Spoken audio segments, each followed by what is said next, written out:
E é importante ressaltar, gente, que quando a gente fala de defesas, né, justamente porque o contribuinte está sendo cobrado de algo, está sendo cobrado de algum tributo, né? Então, se ele está sendo cobrado, a legislação, até a própria Constituição Federal, dá o direito a ele de se defender. São 3 as habilidades que formam o tributarista do futuro: técnica tributária, inteligência de negócios com o uso de tecnologia e clientes. Aqui nesse podcast eu vou te mostrar onde deve estar o seu foco, pois quando você foca naquilo que você tem controle, os resultados vêm e duram a longo prazo. O fato é, o futuro já chegou. Ser um tributarista medíocre ou diamante? A escolha é sua. Olá, começamos mais uma livecast aqui, nossa live que depois vira um episódio do podcast Tributarista do Futuro. Sejam bem-vindos, sejam bem-vindas. Para quem não me conhece, eu sou Letícia Amaral, tributarista de inteligência de negócios com 17 anos de atuação aí exclusivamente na área tributária, e o meu propósito aqui com vocês é formá-los como tributaristas valorizados, mesmo que vocês estejam começando do zero, mesmo que não sejam advogados, e para que vocês conquistem aí pelo menos 10 mil de honorários recorrentes, tá bom? Então vamos lá, gente, eu vou fixar o nosso tema da nossa livecast de hoje, que são defesas tributárias. Vamos colocar aqui. Então vamos lá, hoje é live, né, com a Lelê, nossa host de sempre. Teremos o nosso querido César Zanluc como convidado especial para a gente bater um papo aí. Então sejam todos muito bem-vindos, todas muito bem-vindas também a mais um episódio desse podcast que está no coração de vocês, entendeu? Tributarista do futuro. Quais são os benefícios desse podcast, você me pergunta? Eu vou te falar. Aqui não discutimos as estratégias na sua jornada como um tributarista valorizado, porque é lá que a gente quer que você chegue com os conhecimentos que nós proporcionamos aqui nesse podcast. Mesmo que você esteja aí partindo do zero, como a gente fala, sem nenhum conhecimento da área tributária, e mesmo também que você não seja advogado, né? Porque realmente não precisa ser um advogado para ser tributarista. Eu sou a Letícia Vitória. E eu sou a Letícia Amaral. E hoje eu sou o César também. Verdade. Temos mais um participante de peso hoje aí, galera. E o tema também é de peso. É um tema ótimo aí, ó. Como construir uma defesa tributária eficaz? Olha só, vamos receber aí hoje durante esse episódio.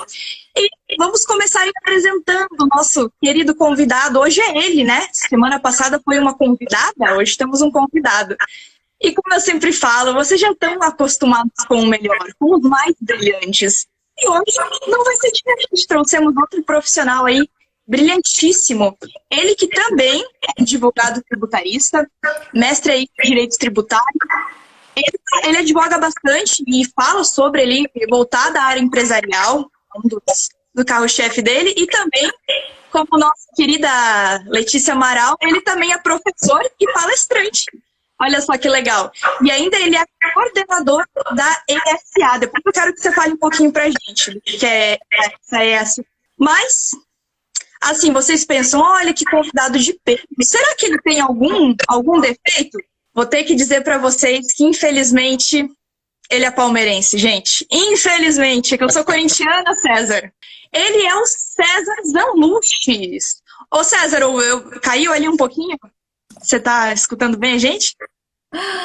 Sim. Mas seja bem-vindo, César. Seja bem-vindo. Seja bem-vindo, César. Agora tá normal. Para mim, é uma honra tê-lo aí no nosso quadro de alunos do BPT Educação e ter a honra também de ter te conhecido, de ter te feito essas lives. Então, seja bem-vindo. Saiba que para mim é uma honra tê-lo aqui conosco. Muito obrigado. É uma honra, um prazer novamente estar presente aqui, fazendo mais uma live. Como você falou, eu te conheci em 2015, 2018, 2019. Eu já conheci o Instituto, né? E aí comecei a ver algumas coisas também. Começou a pandemia, precisa começar a estudar de novo. Aí eu fiz a matrícula no curso para voltar para estudar e tá sempre atualizando os seus estudos também, né? Mas é bem gostoso, assim, essa participação, que eu tô gostando bastante também. Que bom. Então, bora lá falar um pouquinho de defesas, né, Lelê? Vamos Bora lá, bora lá. Então, o que são defesas tributárias? Pode explicar aí pra gente? Vamos lá. As defesas tributárias, na verdade, você tem algumas ações, sejam administrativas, sejam judiciais, em que você promove a defesa do cliente, do contribuinte, no caso, né? Ou porque está sendo cobrado um tributo a mais, ou porque tem uma multa que é excessiva, ou porque a base que foi utilizada pelo contribuinte, pelo cliente, não é aquela que o fisco entende ser devida. Então, esse tipo de confusão, muitas vezes, com o direito tributário, principalmente aqui no nosso sistema tributário brasileiro, permite que tenha esse tipo de discussão. Por quê? É muito complexo, é muito burocrático. É muito comum você ter pessoas que acabam pagando um valor um pouquinho a mais com aquele medo de falar, eu vou pagar esse valor, mas não tenho certeza. Vou pagar um pouco a mais, então, para que eu possa ter a certeza que não vou ser autuado. Ou, muitas vezes, você paga por uma DARF ou uma GARI que não era aquele código, pagou errado, a Receita não aceita, ela glosa os valores também. Então, basicamente, as defesas tributárias são nesse sentido. É para você defender o cliente, o contribuinte, de uma cobrança que está sendo feita a mais, de uma multa sendo aplicada a mais, de um erro de código utilizado, que é muito comum acontecer isso aí também. Basicamente nesse sentido que a gente faz as defesas tributárias. Isso aí. E é importante ressaltar, gente, que quando a gente fala de defesas, né, justamente porque o contribuinte está sendo cobrado de algo, está sendo cobrado de algum tributo, né? Então, se ele está sendo cobrado, a legislação, até a própria Constituição Federal, dá o direito a ele de se defender, né? Tanto na instância administrativa, e a gente vai explorar isso um pouquinho mais ao longo do nosso podcast, quanto na instância judicial, né? E a gente vê que quando a gente fala de defesa, existem várias instâncias de defesa, né? Então, pode ser tanto em primeira instância como em grau recursal, e a gente vai explorar isso um pouco mais com vocês, porque é uma excelente oportunidade, e muitos tributaristas começam na área atuando em defesa dos seus clientes, atuando aí para defender essas cobranças de tributos que o fisco faz, muitas vezes de forma indevida, como o César bem ressaltou aí. E muitas vezes é porque o contribuinte realmente teve algum lapso, esqueceu de pagar ou não pagou, mesmo assim ele tem direito à defesa, né? Mesmo assim a Constituição garante que ele se defenda. Então, tenha ele razão ou não tenha ele razão, ainda assim é um direito que ele tem um direito de se defender. E às vezes o contribuinte, ele mesmo não tendo razão, em algumas situações a gente consegue, até pela própria legislação ela prevê isso, a gente consegue defendê-lo com êxito, porque existem situações que ensejam a nulidade da cobrança. E aí a principal delas, né, a decadência e a prescrição. E, inclusive, acho que já conversou um pouquinho sobre decadência e prescrição em outras oportunidades, né, César? Mas é sempre importante aí a gente ressaltar. Então, gente, defesa, tá? Sempre que você precisar defender o seu cliente, e excelente oportunidade para você começar a tua atuação como tributarista, tá? Você vai ter que saber como construir essa defesa, e é por isso que estamos aqui nesse episódio do podcast hoje.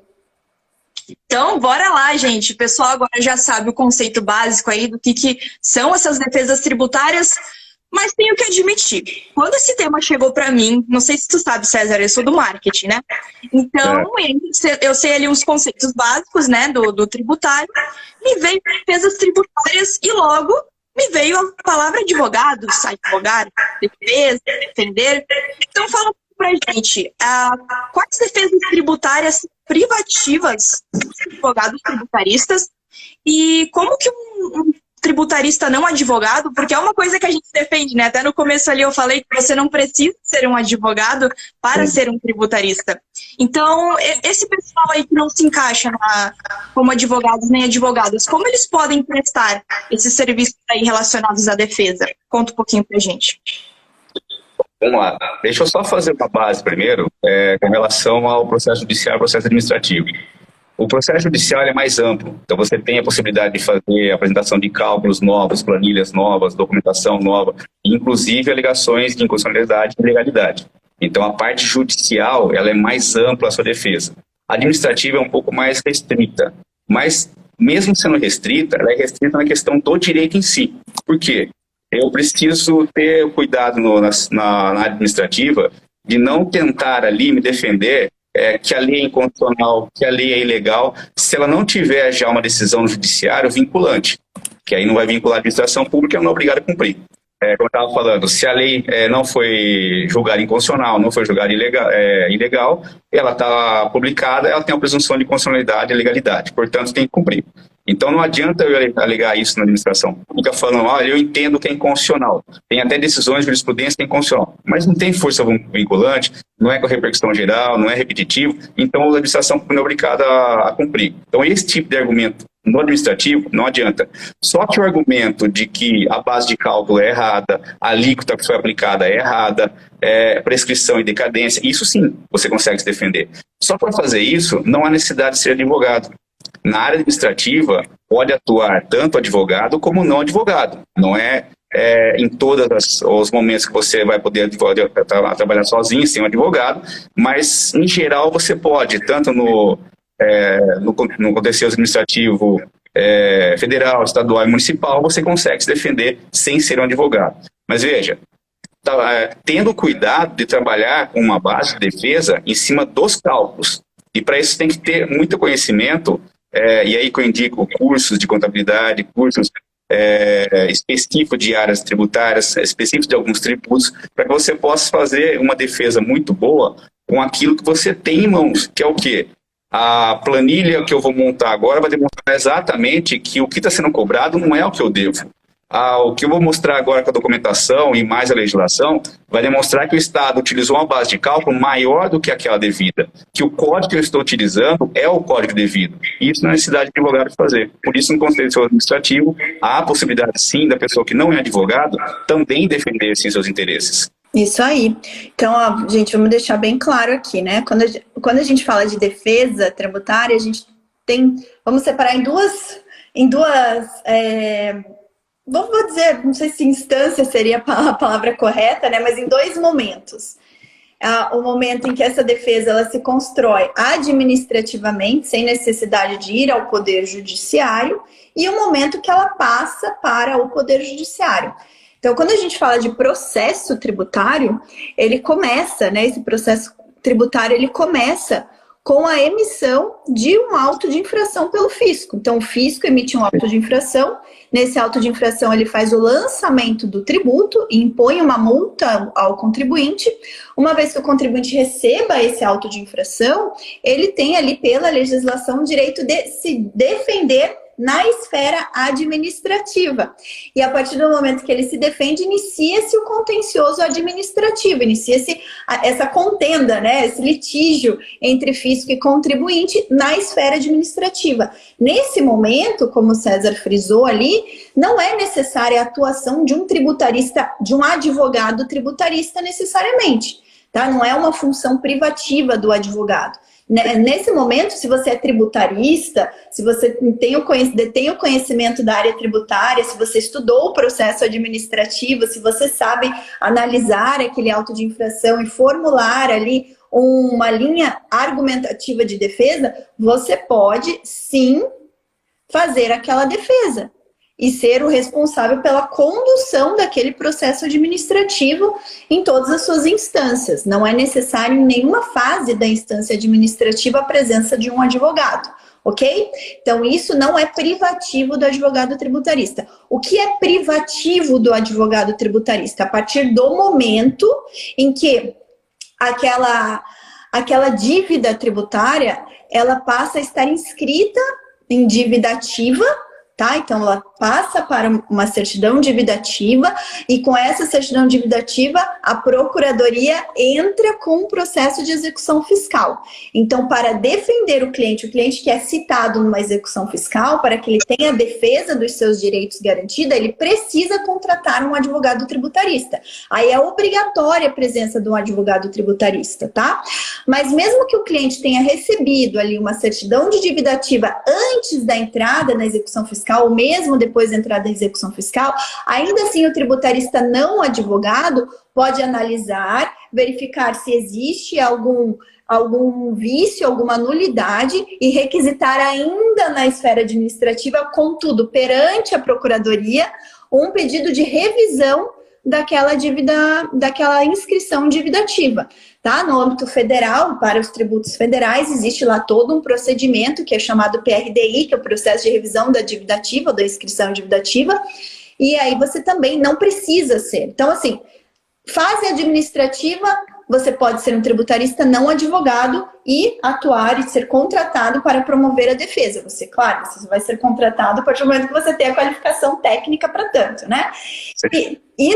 Uma vez que foi para a fase judicial, a partir do protocolo lá da execução fiscal, aí sim precisamos dos colegas advogados tributaristas para fazer a defesa do cliente. Tá? Então, é bem importante que vocês tenham esses dois níveis aí separados, tá? Então, temos sim uma prerrogativa do advogado, fase judicial.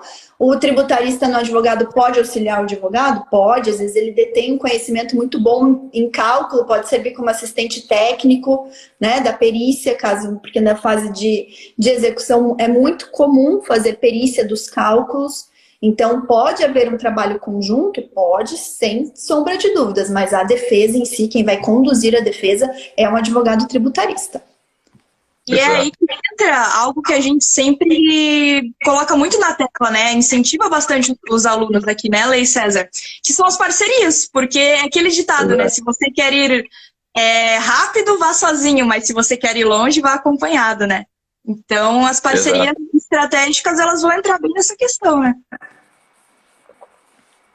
Sim, é muito comum a advocacia tributária, ela ter alguns parceiros como contadores, auditores, que vão auxiliar justamente nessa parte. Por quê?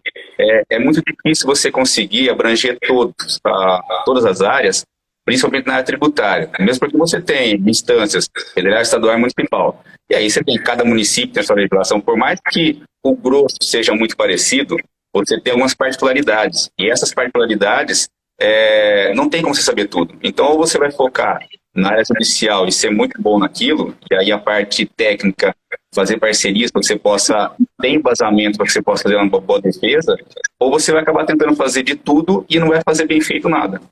Vai ser que nem o pato, né? Que o pessoal fala, que nem pato, não sabe andar direito, não sabe voar direito, nem nadar, mas faz os três. Ele faz um pouquinho de cada coisa, mas nada que ele faz é bem feito. É bem isso.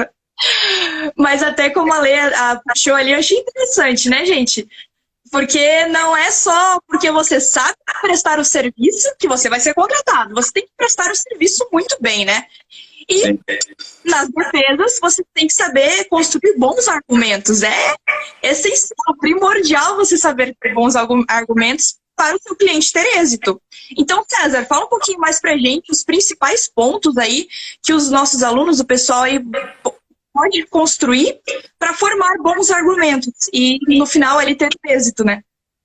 Certo. Bom, a primeira coisa que você tem que fazer é analisar a parte formal da auto-divulgação. Uma coisa que é muito comum, a União hoje parou bastante de fazer isso, mas ainda se vê muito no Estado e municípios. Quando você vai fazer o lançamento tributário, ele é um ato plenamente vinculado. Por ter um ato plenamente vinculado, todas as bases que você tem dentro de uma auto-infração tem que ter previsão legal. Então, tudo ali que está escrito na auto-infração, você pode ter certeza que tem uma lei para aquilo. E eu vou exatamente ver isso. Essa lei que criou a possibilidade de existência do auto-infração, ela está sendo seguida. Um exemplo que acontecia muito, né? O auto-infração na União, quem assina, quem tem que fazer o auto-infração, é a autoridade competente que está prevista na lei. E a lei, ela prevê o auditor fiscal. Tá? Era muito comum antes um técnico da Receita assinar, até mesmo por falta de material humano, ele assinava esse auto-infração. É um caso de nulidade. Você vai anular o auto-infração. Então, a parte formal da auto-infração é a primeira coisa que você tem que analisar. A segunda coisa que você vai analisar desse auto-infração é se as datas que estão ali previstas, elas correspondem com o período que o Estado tem para fazer a cobrança, seja os 5 anos para fazer a constituição do crédito tributário ou 5 anos para cobrar esse crédito tributário já constituído, a decadência e a prescrição. Tá? Se estiver tudo certo, não decaiu o direito ou não prescreveu o direito, segue a cobrança. Após verificação desse prazo decadencial, o prazo prescricional, se ele está dentro do prazo ali para fazer a cobrança, tem que analisar então a parte legal.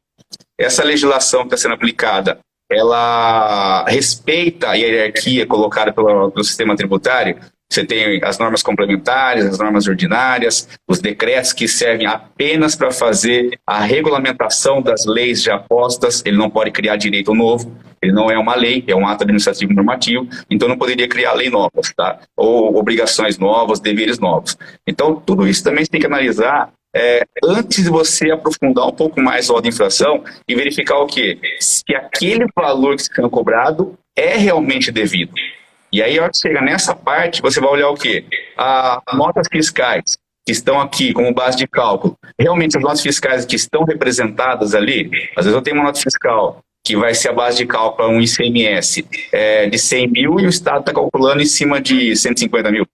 Então, isso tem que verificar também ponto por ponto. E aí, aquela verificação item por item, mês a mês, ponto por ponto sendo cobrado. Depois disso, verificar se as multas que estão sendo aplicadas, elas estão respeitando a posição do judiciário hoje, se não são excessivas, não são confiscatórias, se as alíquotas sendo utilizadas estão de acordo com o produto. Por que isso? Principalmente IPI, ICMS, que são aqueles que mais problema para a gente. Eles não têm uma alíquota para todos os produtos. Ele tem uma alíquota para conjuntos de produtos. E às vezes o meu produto, que o Estado vai colocar uma alíquota de 8%, por exemplo, o meu não está naquele conjunto de produtos que seria 8%. Está num outro conjunto de produtos que seria 6%, que foi o que utilizei. Então eu tenho que mostrar para o Estado que o meu produto não é aquele enquadramento daquele código que ele quer colocar. Então tudo isso são bases que você faz para que você possa verificar o direito do cliente, o direito do contribuinte no contribuinte, para fazer uma boa defesa, seja administrativa ou seja judicial. Então são pontos que você vai traçando dentro do próprio auto de infração para que você possa depois, em mãos do que está certo e o que está errado, focar, então, no seu objetivo de defesa. Show. A gente recebeu de um cliente essa semana, final dessa sexta-feira. Foi exatamente na sexta-feira, faz uma semana. O cliente, ele recebeu um auto de infração de algumas dezenas de milhões, né? Foram mais de 60 milhões.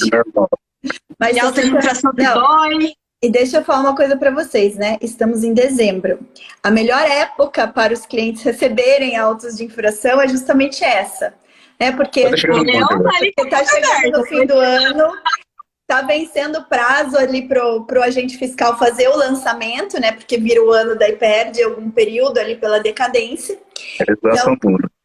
Então, assim, gente, o dia que vocês começarem a atuar com defesas tributárias, preparem-se, porque muitas vezes vocês não vão ter ali. Advogado, estou muito acostumado, né, César? Chega ali a semana do Natal, depois do Ano Novo, para o escritório, porque o judiciário para. Mas quem atua com consultoria ou com defesas administrativas, essa regra aí não vale muito, porque chega fim do ano. Chega fim do ano, é o período que os clientes começam a receber auto de infração. Então a gente recebeu desse cliente aí auto de infração. E eu vou até comentar, ilustrando como que a gente tem estudado, que é um caso bem importante, né, gente? Mais 60 milhões de auto de infração de um ano, né? Então, assim, 2017 foi lançado, então a gente já está prevendo, né, que vai vir ali 2018, tá? Tem mais. Só começou a brincadeira.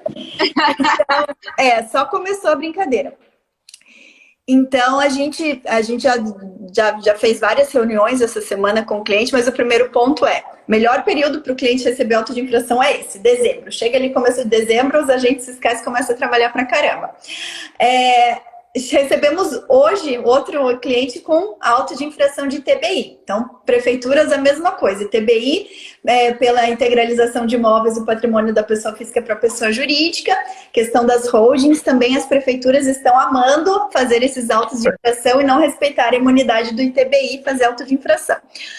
Mas aí, como o César bem ressaltou, primeiro, qual que é o nosso primeiro ponto de análise quando a gente recebe um auto de infração? É ler o auto de infração de cabo a rabo.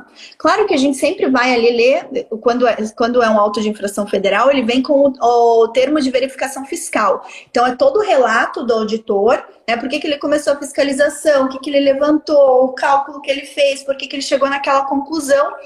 Nesse caso do nosso cliente que recebeu um auto de infração de dezenas de milhões, né? Vamos pensar multimilionário, auto de infração, por conta do fiscal não ter o fiscal entendeu que aquele cliente não poderia ter optado pelo lucro arbitrado. E é um cliente que opta pelo lucro arbitrado desde 2003, né? Então agora já passou por diversas fiscalizações, nunca foi autuado e agora pegou um fiscal ali ranzinza e resolveu autuar, tá? Então, e daí ele fez toda a recomposição da contabilidade para autuar para cobrar, né, fazer o lançamento do imposto de renda da pessoa jurídica e da CSL pelo lucro real, e aí por isso que deu, né, é um cliente que fatura algumas centenas de milhões por ano, e aí por isso que deu esse auto de infração tão elevado.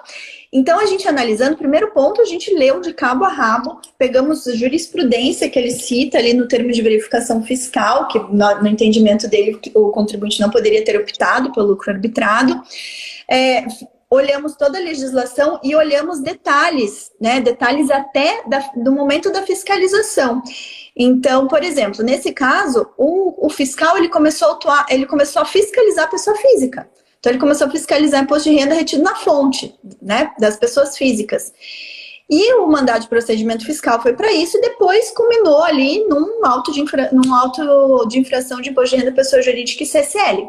Então, o primeiro ponto que a gente analisa poderia o fiscal ter competência para fazer esse lançamento?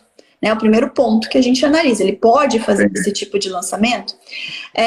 Segundo ponto, a legislação que ele se respaldou. Então, a gente pega ali toda a legislação, analisa. Porque a gente, nesse primeiro momento de defesa, a gente está construindo, estamos querendo pegar pontos de nulidade naquele auto de infração, né? Que normalmente não vão no mérito para saber se poderia optar pelo presumido ou não. Então, a gente vai pegar pontos de nulidade daquele auto de infração. Depois que a gente verificou a decadência, verificou se ele autuou, realmente ele estava autuando um período que está dentro, né, do prazo decadencial, se não. Então, são pontos que a gente vai levantando para construir dentro da nossa defesa as nulidades, né? Então, nós temos nulidades formais e temos nulidades que podem atacar o próprio mérito, né, como a questão da decadência, uma nulidade de mérito do auto de infração. Depois a gente vai para o mérito em si, ou seja, poderia nesse caso, né, poderia ou não ter havido esse lançamento pelo fato de o cliente ele não ter eventualmente podido optar pelo lucro arbitrado. E aí a gente notou, o fiscal junta uma jurisprudência do STJ da década de 90. Né? Então, assim, mas coisa ótima, né? Década de 90, era a legislação anterior à nossa legislação atual, com regulamento do imposto de renda de 1980. Chegou a subir uma poeira, até atacou a rinite do POC. Então, assim, né? A gente já começa a ir mais para o mérito, falando como ele se baseia numa legislação que não é aplicada, numa jurisprudência que não se aplica mais, para poder falar que o contribuinte não tem direito a optar se ele está cumprindo os requisitos legais para optar por aquele regime de lucro.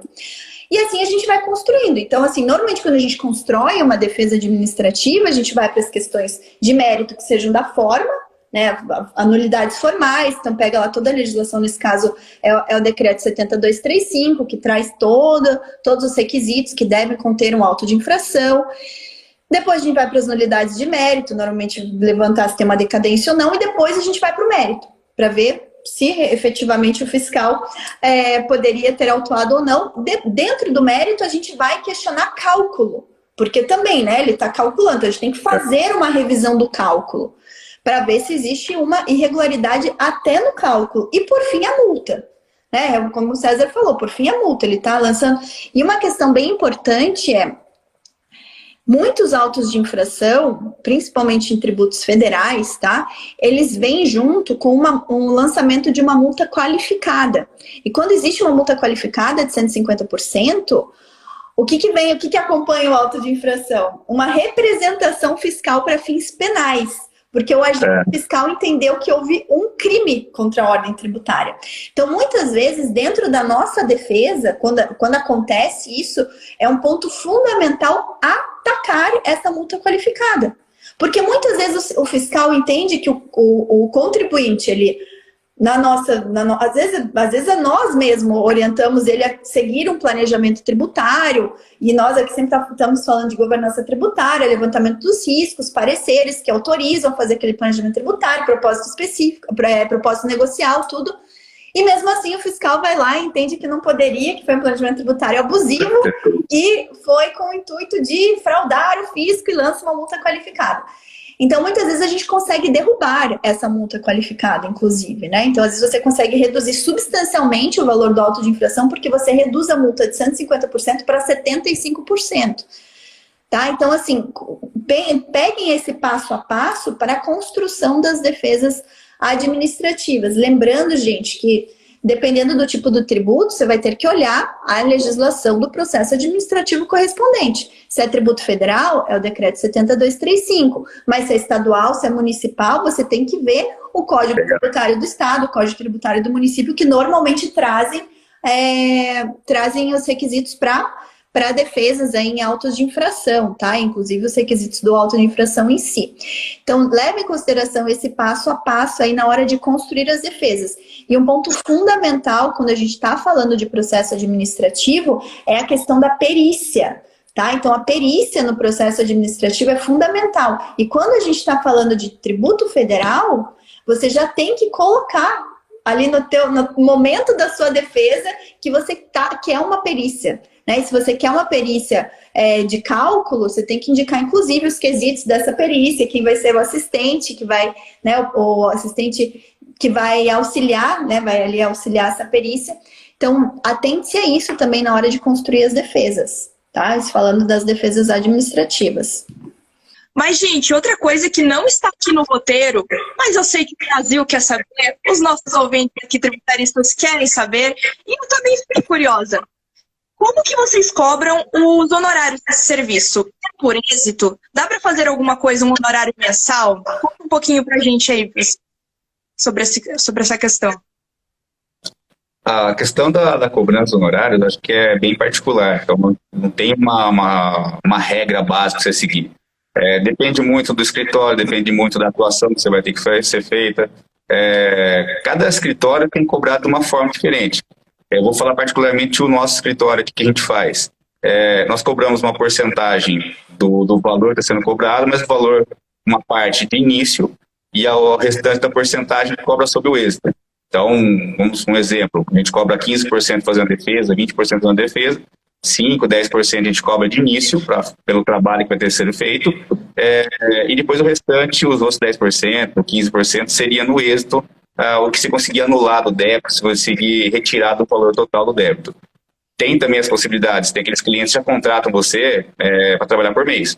Então ele já sabe que ele vai ter não só aquele problema tributário, mas ele quer evitar outros problemas também. Então ele já consulta você para a possibilidade de um pagamento mensal, para que você faça não só as defesas judiciais administrativas, mas também para que você possa também apresentar para ele um roteiro, como ele vai trabalhar, o que tem que fazer, as dúvidas mais frequentes que ele possa ter ali, que você possa sanar, justamente para que ele não venha ter nenhum problema tributário com a justiça ou que aqueles problemas que ele tiver no passado não venham se repetir. Então, depende muito da forma também que como o cliente quer. Tem aqueles clientes também que querem só fazer defesa administrativa, porque às vezes ele quer, na cabeça dele, eu quero fazer defesa administrativa só para eu ganhar um prazo para que venha um refis lá na frente. Tem essa possibilidade também. Tem outros que pedem para você fazer só o acompanhamento do processo, porque já tem advogado dentro do escritório não, dentro da empresa, não é um tributarista, mas ele quer que o advogado faça o que ele recebe por mês. Então ele quer que você só acompanhe o trabalho dele. Então tem várias formas que você pode fazer essa cobrança de honorários, né? Só administrativo, só judicial, mensal, porcentagem sendo do êxito. Então aí depende muito particular de cada escritório. Perfeito. Nossa, muito show. A gente também faz isso, viu, Sérgio? O que a gente faz normalmente? Tem só um ponto que que a nossa precificação é diferente.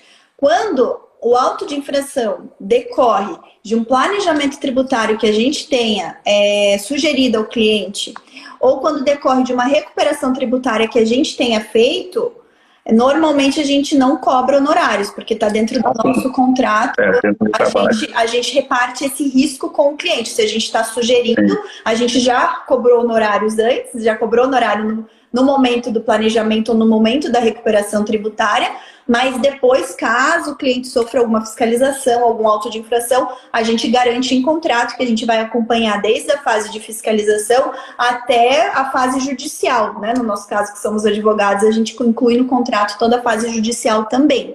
Mas fora isso, quando o cliente vem até nós já com um caso em que ele recebeu auto de infração e a gente vai fazer a defesa, o que a gente analisa? Primeiro, possibilidade de êxito daquela defesa. Porque às vezes o César falou, às vezes não tem, a gente olha ali, não tem muita defesa. Então, aí não vale a pena a gente cobrar um êxito, porque a gente sabe que a chance de ter um êxito é muito pequena. Então, às vezes a gente só cobra esses honorários iniciais, parcela no tempo aí para o cliente, mas porque a gente sabe que o êxito vai ser muito pequeno. E quando a gente faz uma gestão de passivo maior, aí sim, né, quando são vários processos, vários casos que a gente vai acompanhando, aí vale a pena sim a gente precificar mensalmente, né? A gente precifica um valor mensal para o cliente, tá? Então, depende muito de qual situação. Mas isso é um honorário. Quando é um caso isolado que tem uma chance de êxito, é isso, é um valor percentual sobre aquele auto de infração de entrada e um valor sobre o êxito.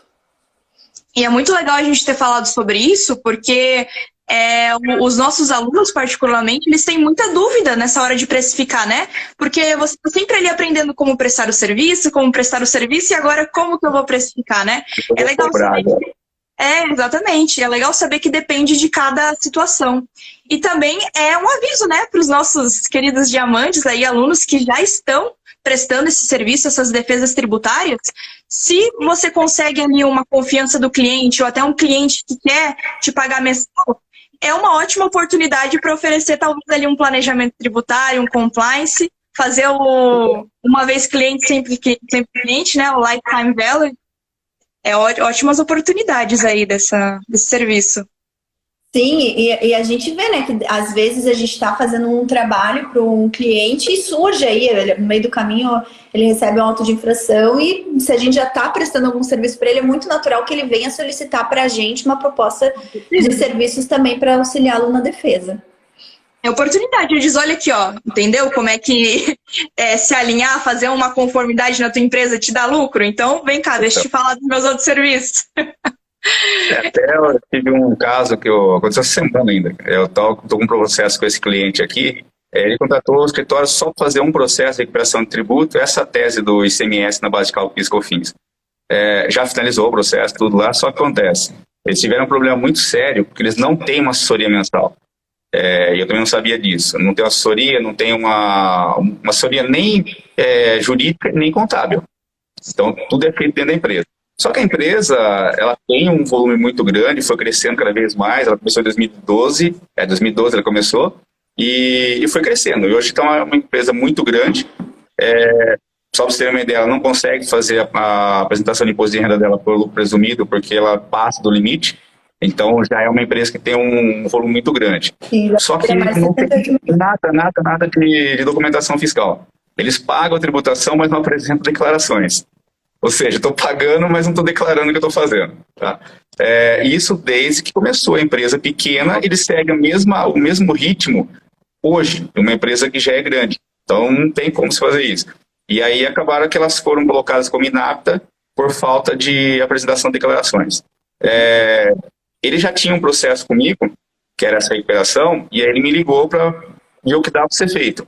Ele falou, o que dá para ser feito nesse momento agora, que você já não fez nada que deve ser feito antes, é chorar. Não tem outra coisa para fazer. Não dá para você fazer milagre agora também. Então eu falei, a gente vai tentar o máximo possível aqui. E aí foi aquela questão. Judicial, eu fiz.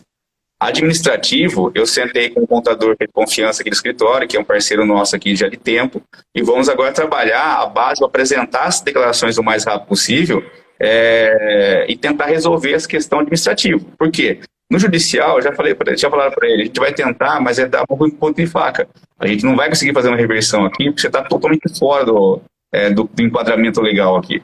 Então, a gente conseguiu no administrativo. Então, você vê, não precisou de um advogado atuando exatamente no administrativo. É lógico, eu sou advogado, atuei tudo, mas praticamente o que eu fiz foi o quê? Orientar as pessoas que estavam dentro da empresa, juntamente com o contador, o que eles deveriam fazer para agilizar a documentação. E aí, depois disso aí, ele sentou com a gente agora e propôs para a gente fazer uma assessoria mensal para eles. Então, a importância de fazer um bom trabalho para a pessoa é isso. Você faz um bom trabalho aqui, você está ganhando só aquele processo, mas não fique achando que é só um processo. Isso pode virar uma contratação, ou pode virar, pelo menos que seja o seu nome na cabeça dele, quando sabendo que eu tiver problema, eu posso contar aquela pessoa. Então, isso que é importante para trabalhar bem feito. Né? Sim. A gente vira uma recomendação para os clientes quando a gente faz bom trabalho. E muito legal você ter sido sincero, né? Porque talvez outros falariam, não, mas a gente consegue. Você já falou, olha aqui, ó, é chorar. Mas a gente pode fazer a parte administrativa. Eu sou bem honesto com meus clientes. Quando dá para fazer, dá, quando não dá. Tanto que uma coisa que está funcionando muito aqui nas execuções fiscais, eu tenho bastante amigo que é procurador da Fazenda. Quando eu trabalhei na Fazenda Nacional também fiz muita amizade. Então eu tenho um acesso muito bom com eles. Não que eu vou usar isso para alguma coisa, mas a gente tem uma amizade boa, uma amizade fora do judiciário muito boa. E o que comecei a fazer, eles aceitaram bem isso. A empresa não tem bem nenhum, está quase quebrando, está em quase falência, quase recuperação. Os sócios já estão naquela fase também que já gastaram o que tinha que gastar para injetar na empresa e acabaram dilapidando todo o seu patrimônio particular e a empresa não cresceu, então não tem o que fazer. Por mais que você faça um refis aí que tem uma parcela de 10 mil por mês, ele não vai pagar nunca isso. O que a gente costuma fazer? Eu apresento essa situação no processo de execução, falo que, olha, não tem bens do sócio, não tem bens da empresa, está aqui a declaração de imposto de renda da empresa, declaração de imposto de renda da pessoa física, não tem possibilidade nenhuma. Então, requer análise da situação e é o pedido do artigo 40 da Lei 6.330, que é a suspensão do prazo de 1 ano, para ver se a empresa recupera e tem algum bem. Se não conseguir, vai para o arquivo e espera a prescrição. Tá? E estão aceitando bem isso, porque eles estão vendo com a documentação que eles conseguem pegar na Receita, com a documentação que está no processo, com a situação do processo, eles não vão ficar gastando cartucho ali naquele processo, sabendo que não vai receber. São anos e anos para a tentativa ali de receber um valor que não vai receber nunca. Então, é uma coisa que está sendo honesta com o cliente e com a parte da fazenda também. Então, quando você apresenta uma forma dessa maneira, uma discussão saudável com a justiça e com os procuradores, os olhos deles também para as suas peças são diferentes. Não vai deixar um estagiário ficar fazendo, não vai deixar o processo ser respondido com recorte e cola, porque ele sabe que o que você apresentou ali, ele vai ter que se debruçar e fazer a defesa. Não vai simplesmente fazer um pedido de recorte e cola de ponto em ponto e apresentar ali, porque ele sabe que não está vindo ali qualquer situação de empurrar o processo apenas. O tributarista fica mais valorizado, né? Outra coisa que a gente sempre incentiva os nossos alunos a serem valorizados.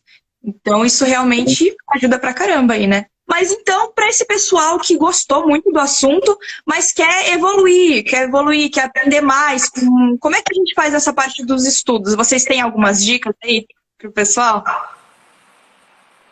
Uma dica que eu sempre dou para os meus alunos aqui em Piracicaba é estudo. Não adianta. É aquela famosa frase do Clóvis, né? Enfiar a bunda na cadeira e estudar. Não tem o que se fazer. Não existe milagre. Você não vai acordar de manhã e falar assim, acordei hoje inteligente e vou agora estourar no direito. Não, você não vai. E direito tributário é muito complexo. Você tem que fazer um estudo muito aprofundado de vários temas. Então, uma coisa é você fazer um curso pelo menos básico no direito tributário, que eu acho que para você ter uma noção geral do que principalmente o que é tributo, né? Às vezes você vê lá o pessoal fala assim, eu estou pagando muito tributo porque o imposto é caro e aquelas taxas são excessivas. Tá, é a mesma coisa, tá? Você fala tributo, taxa e imposto é a mesma coisa. Então não adianta você ficar... Primeiro você tem que saber a diferenciação de uma coisa e de outra. Saber o que é um fato gerador. Às vezes você fala muito assim, o lançamento tributário. Tá, a pessoa que é leiga vai imaginar o quê? Você está lançando um livro, alguma coisa? Está jogando, arremessando alguma coisa? Então, saber pelo menos os pontos básicos. Depois disso, aí, realmente me interessei pela área, é isso mesmo que eu quero. Aí você vai aprofundar. Aí eu vou fazer o quê? Cursos específicos de imposto de renda, curso específico de ICMS, de IPI, para você aprofundar mais aqueles tributos que são essenciais. E aí, uma noção básica de contabilidade também é muito legal de se fazer. Não há necessidade de fazer uma faculdade de contabilidade, ser um contabilista mesmo. Mas um curso básico, um curso rápido de contabilidade, você entender pelo menos ali o que é crédito, débito, que a gente brinca, né? É difícil para o advogado explicar para o contador o que é uma prescrição, como é difícil para ele explicar para a gente que crédito às vezes é débito e débito às vezes é crédito. Tá? Então, são noções básicas que precisa ter para você possa entender um pouco. Essa parte da contabilidade eu aprendi. Eu falei, tá, então na contabilidade, quando a gente fala de crédito não é a empresa que está fazendo a contabilidade, é o crédito para o outro, né? Então ele tem um crédito perante o terceiro. E aí débito, sim, o débito é o que alguém tem com aquela empresa. Então por isso que inverte os conceitos. Aí você começa de débito, né? Mas você olha a coisa, você vai como que crédito e débito agora mudou? A minha vida é uma mentira, meu conhecimento. Mas é muito isso. Até então eu achava que tinha crédito, agora tem o débito, então não tô entendendo mais nada agora. De onde veio isso, né?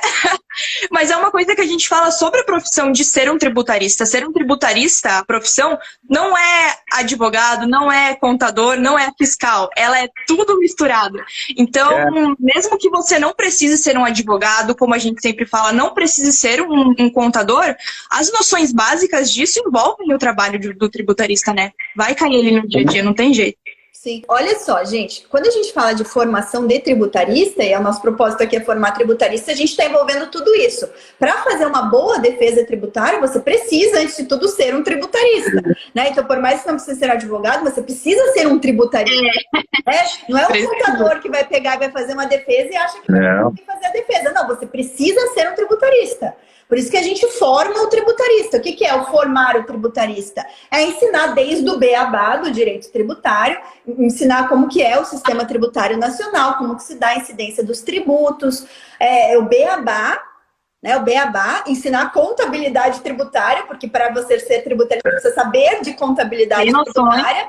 Então, quando a gente faz lá dentro do FTF, do Formação Tributarista do Futuro, a formação do tributarista, a gente passa por todas essas fases. Desde o beabá, da construção, né, do básico ali, para você entender o tributário, até a parte da contabilidade, falamos de auditoria, como foi o último episódio que a gente fez com a Saskia. Então, tudo isso que a gente tá falando aqui, nos podcasts, a gente vai fatiando os temas. Para ser um profissional completo, você tem que estudar. E por isso que a gente fez o Formação de Tributarista do Futuro, para ensinar vocês do básico ao avançado, a serem profissionais tributaristas. Né? Sejam vocês advogados, sejam contadores, administradores, economistas, seja o que for a sua formação prévia, né? Mas você precisa, depois, se você decidiu ser um tributarista, estudar para ser tributarista. Então, a dica que eu dou é: estude uma formação para tributarista. Vai chegar um ponto que você vai ter toda a competência de fazer uma defesa tributária. Não, Lei, também, né? 59 episódios não é para qualquer um. Aqui a gente já entrega um baita conteúdo. Vocês estão vendo os níveis dos convidados, né? É só os melhores. Se você quer uma dica gratuita, estude os 58 episódios anteriores a esse. Esse episódio é uma aula. Gratuito, olha só. 58 episódios anteriores. E olha, a gente foi até bonzinho com vocês, porque as plataformas de áudio, muitas delas são pagas, como o Spotify é pago, eu acho que o Google Podcast também é pago, não sei se ele é pago, mas algumas delas são. Mas não precisa disso, a gente fez uma playlist no YouTube dos episódios do podcast, então não tem desculpa, né? Não, é para você ouvir o podcast no Spotify, no Google, no podcast da Apple, é gratuito, você não precisa pagar nada. Então, no Spotify não é pago? Não é pago? Eu jurava que era pago. Tem a versão paga, assim como o YouTube também tem a versão paga. Mas a versão paga é para não ouvir as propagandas, gente. Para não ouvir os comerciais, os anúncios. Olha, então não tem desculpa mesmo. É só entrar e assistir, é só entrar e ouvir. Acabando ao vivo as desculpas. Exatamente, então assim, não tem desculpa, né? É estudar, é realmente estudar. E se você não tem dinheiro para investir nesse momento, né, no seu estudo, pega aí, faz uma maratona, podcast Tributarista do Futuro, que você vai aprender muita coisa de tributário, desde o beabá até serviços, já que a gente falou são 59 episódios, né, gente? Então é coisa pra caramba. Tem bastante conteúdo lá.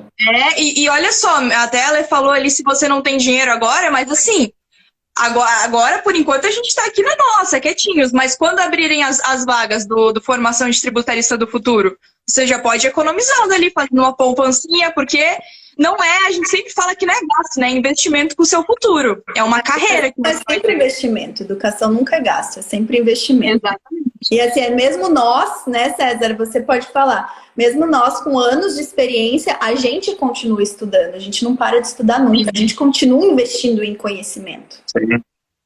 Eu acho que é uma coisa importante. Não, você ia falar alguma coisa, César? Não, pode.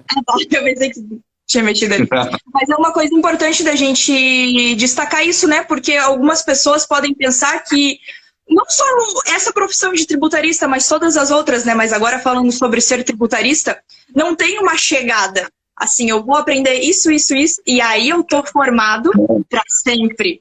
E eu não preciso estudar mais nada. Não, muito diferente, aliás. Tem que sempre estar ali. A gente fala sobre as soft skills, né? E mesmo as hard skills, que é o conhecimento mais técnico, está sempre sendo renovado, atualizado, né?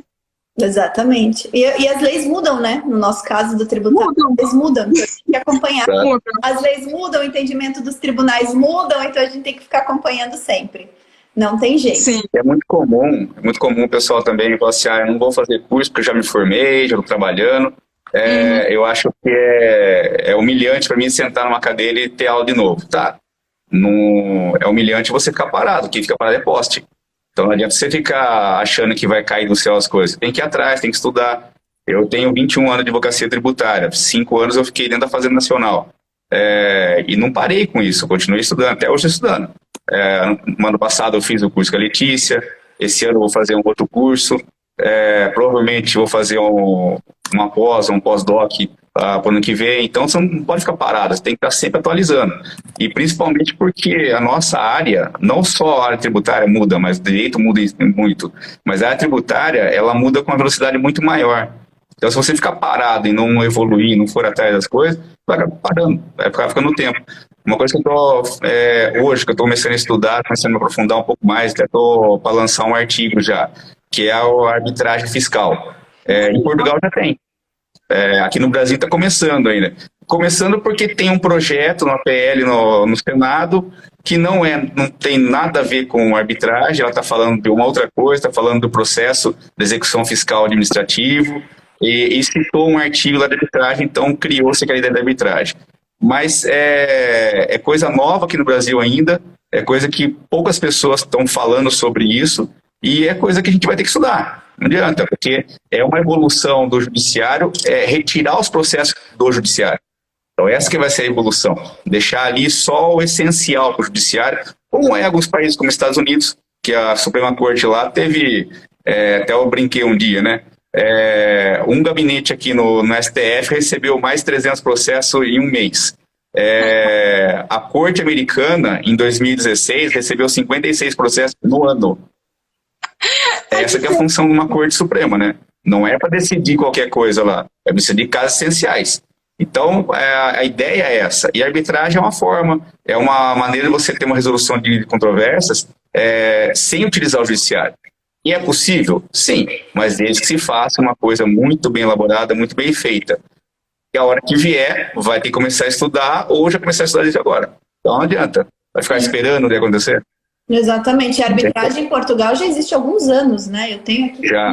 É muito bem feita. Quem se antecipa sai na frente, né? Porque quando sai algo que machuca ali o bolso do cliente, que o que machuca é o bolso, né? Machucou o bolso. A primeira coisa que ele faz ele vai procurar alguém que saiba resolver o problema dele.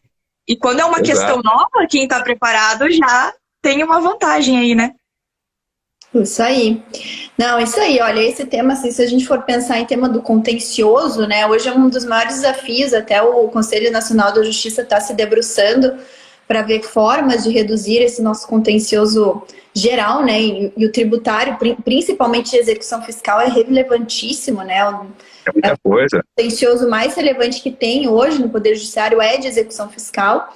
Então não é à toa aí que a gente já veio com ajustes na legislação permitindo o projeto, a transação tributária, né? Então todas essas formas de transação que hoje estão aí vigentes.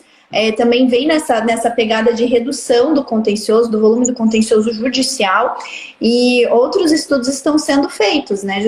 Até a gente nem falou hoje, mas tem o próprio negócio processual jurídico que veio com o Código Tributário, com o Código de Processo de 2015, também permitiu aí a gente tentar reduzir o volume de contencioso tributário, e ele tem sido aplicado também às execuções fiscais, né, como forma de você reduzir a litigiosidade. Então, tem muita coisa para evoluir. O próprio projeto de arbitragem, realmente, a gente está muito, né, não se fala...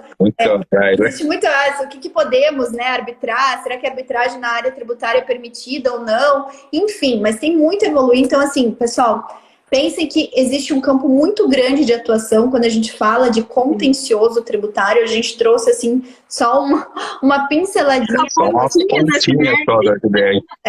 E é uma área muito boa para atuar. É uma área muito boa. Se a gente quiser, assim, realmente só montar um time focado no contencioso, é uma área rentável. Né? Então, a gente tem do tributário, a área consultiva, que é muito rentável, a área contenciosa, que é muito rentável. Então, são temas para a gente sempre estar estudando, sempre estar se atualizando e principalmente aplicando, né? Procurando o máximo aplicar. É daí que vem o verdadeiro conhecimento, né, César? É daí que vem o verdadeiro conhecimento, a aplicação prática do que a gente aprende. Sair de uma pessoa inteligente e virar uma pessoa sábia, né? Que é o que realmente importa. Mas então, com essas dicas aí, megas dicas de estudo, com uma nova ideia aí de um serviço que vocês podem prestar, meus queridos tributaristas, nós encerramos mais um episódio maravilhoso aí de podcast. Muito, muito obrigada, César, pela tua presença. Foi ótimo o nosso papo. Foi mesmo. Obrigada, viu, César? Obrigada. Eu que agradeço. Espero vê-lo aí mais pra frente em novos episódios do podcast pra gente tratar de repente. Vamos marcar outro já. De repente, de arbitragem tributária, né? Fica aí a dica. Você abriu esse loop. De repente, é um bom tema pra gente trazer num próximo episódio de podcast. Mas gratidão aí, foi podemos marcar, sim. Falar sobre arbitragem, uma coisa nova. E é uma coisa bem interessante também de se falar. A gente vai ter que usar a legislação de Portugal, porque aqui no Brasil a gente não tem ainda, mas é uma coisa bem interessante de se fazer. Podemos marcar, sim. Bom. E agradeço para vocês aí pelo convite, e quando precisar pode contar comigo. Show. E vai ser chique, né? Imagina, o tema nem chegou no Brasil, quando chegar mesmo, a gente vai falar, a gente tem um episódio de podcast falando sobre isso. Antecipando tendências, né? Ué. Bem isso. Exato. Então é isso, gente. Vemos vocês. Lembrem-se pro ao vivo, sempre sexta-feira às 13 horas, tá? E quinta-feira esse episódio ao vivo sai nas plataformas de áudio, tá? Então sempre na quinta-feira seguinte, às 18 horas, ele já está disponível nas plataformas de áudio para vocês. Quais plataformas? Mandou ali no YouTube. Google Podcast, podcast da Apple, o Deezer eu não coloquei ali, mas Deezer também e Spotify, tá? Hoje a gente tem a principal plataforma de podcast é o Spotify. Esse podcast está lá no Spotify também. E claro, a nossa playlist no nosso canal Tributarista do Futuro no YouTube. Então não deixe de continuar acompanhando os nossos conteúdos, tanto no YouTube como no Instagram Tributarista do Futuro. E César, para quem quiser te achar, como que faz para achar o César? E o César publica muito conteúdo bom também. Olha só. Eu estou no Instagram, Prof. César Zanluc Tributário. Tem um canal do YouTube também, é César Zanluc. O canal do YouTube tá meio parado lá, eu tenho algumas aulas lá, preciso dar uma atualizada nele lá. Acho que só. Não tenho podcast ainda. Preciso montar alguma coisa assim. Mas tem um episódio de podcast agora. Tem episódio de podcast. Então, primeiro meu esse. Esse é o meu primeiro. Mas brigadão, e para quem está nos assistindo aqui, espero que eu possa vê-los semana que vem, sexta-feira, né? Ah, não, verdade, sexta-feira acho que eu não vou estar, né? Vai ser as meninas. Spoiler! Vai ser outras meninas gente, aí. Podcast da semana que vem vai ser especial. Vai ser um podcast especial sobre recuperação de tributos. Antecipando a nossa imersão, dia 11 e 12 teremos uma imersão em recuperação de tributos, então vamos adiantar o tema na sexta-feira que vem. Então se você é um fã da recuperação de tributos, esteja com a gente sexta-feira que vem. Sexta-feira vai ser dia 10 de dezembro, às 13 horas, tá bom? Beijão, gente! Tchau, tchau. Tchau, tchau. César.